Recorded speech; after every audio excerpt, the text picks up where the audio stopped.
سورہ الغاشیہ د غشا یغشا معنا د پټول، غشیہ یغشا پټول، حادثه او هغه ایونت چې ټول خلق په خپل احاطه کې اخلي، یعنی قیامت. د سورۃ دو موضوعات دي، یو توحید یو آخرت. د ابتدا نه والے تر آیت نمبر 14 پورې د آخرت ذکر دی چې انسانان به دو ګروپ شي، یو راحت والا یو عذاب والا. آیت نمبر 19 تر آیت نمبر 20 پورې د کائنات تذکرہ ده چې دا دلائل دي د توحید د الله تعالی. او آیت نمبر 21 نه اخر پورې پیغمبر علیہ الصلوۃ والسلام تعالی دا وایي استاد مواری په چا باندې دین امپوز کول نه دي بلکې دین رسول دي. نور احتساب دا زموږ ذمہواری ده. هل اتاکا، هل په معنا د قبر، هل اتاکا تاکید پر راغلے تا حدیث الغاشیہ، خبر د غاشیہ.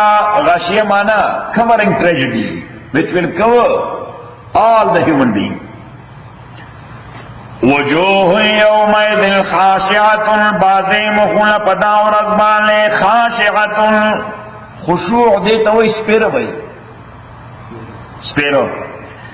عاملۃ ناصبۃ، عاملۃ سخت تکلیف کون کے بئی، ناصبۃ استڑی بئی. تسلا نارا حامیۃ، تاسو استڑی وای کا تسلا نارا داخلے کے بورتا، حامیۃ گرم اورتا. تسقاس کولے بشے پدے قسمان من غیر الانیہ، غیر مانا چشمہ او آنیہ مانا بوائلنگ واٹر. د باندې بس کول شي دا چشمینا چې د هغه اوببه جوشیدون کی وي. لیس لهم طعام، نبید د پانا خوراک الا من ضریع. نو ضریع دا یو اغزن بوټه دی، اوشان خوري. اغزن بوټه دی، اتریخ دی، اسو کې خوري اوشان. خلق ورته وجه زقوم دی. نبی دوی دا پارا خوراک الا من ضریع، مگر دا وجزکم لا یاد اغزن. تاسو اغزی وائی؟ زوز، زوزان والا بوٹے. لا یسمنو چه نبا بدن سر بئی، ولا یغنی من جوع، نبا دفکی لگا. نو خوراک دا دو مقصد دا پارا کی دی، یو دا چه بدن کی قوت راشی، بدن توائی تمز ملاو شی، اور دویم دا چه لگا ختم شی. اللہ تعالیٰ یا خوراک بداسی نو پہ دا مقصد پوری نو پہ دا بل مقصد پوری. وجوہ البازی مخنا یومئذ پدا و رزبانے ناغمت تر تازبے. ناغم مانا نرم بے سافت. لسائحا راضیت پامل قلبان بخوشوی، فی جنت پباق بے حالیت لوڑ باغ کی.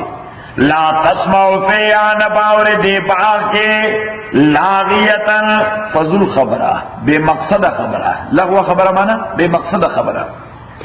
فیہا غین پدی جنت کے غین چشم بے جاریت روانہ.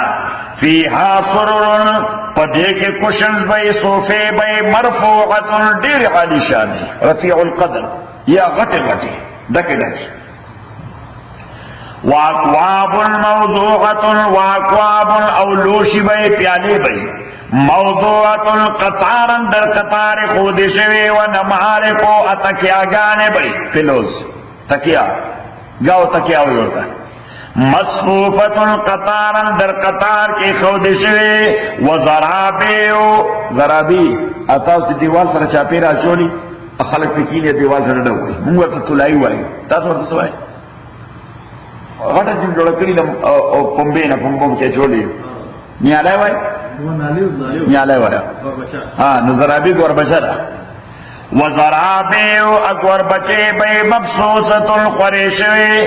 افلا ينظرون آیا نگور خلق الالابل اشتا کیف خلقت، جسرنگ پیدا شوی دا وشان، و الى السماء اسمان تا کیف رفعت، جسنگ بالا جو شوی دے، و الى الجبال اغنتا کیف نصبت، جسنگ اللہ تعالی ادرولی دی، سنگ ادرولی شوی دی، خف شوی دی.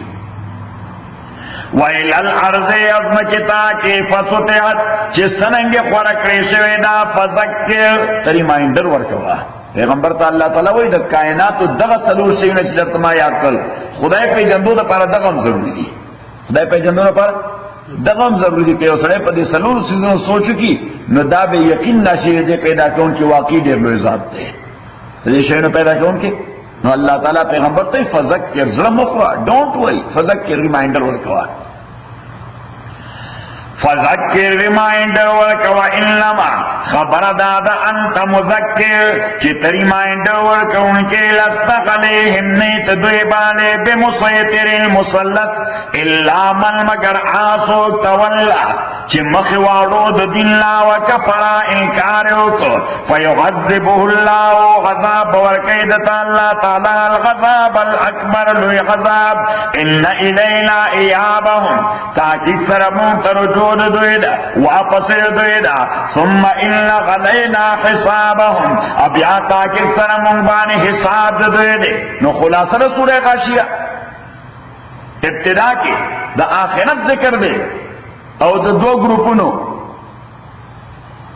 بیا سلور دلائل توحید دی او پا آخر کی پیغمبر علیہ السلام تعالی وی چی مسئلہ توحید واضح دا صرف ریمائنڈر ورکا نور دئی سر حساب کتاب کول دا زما کار دے.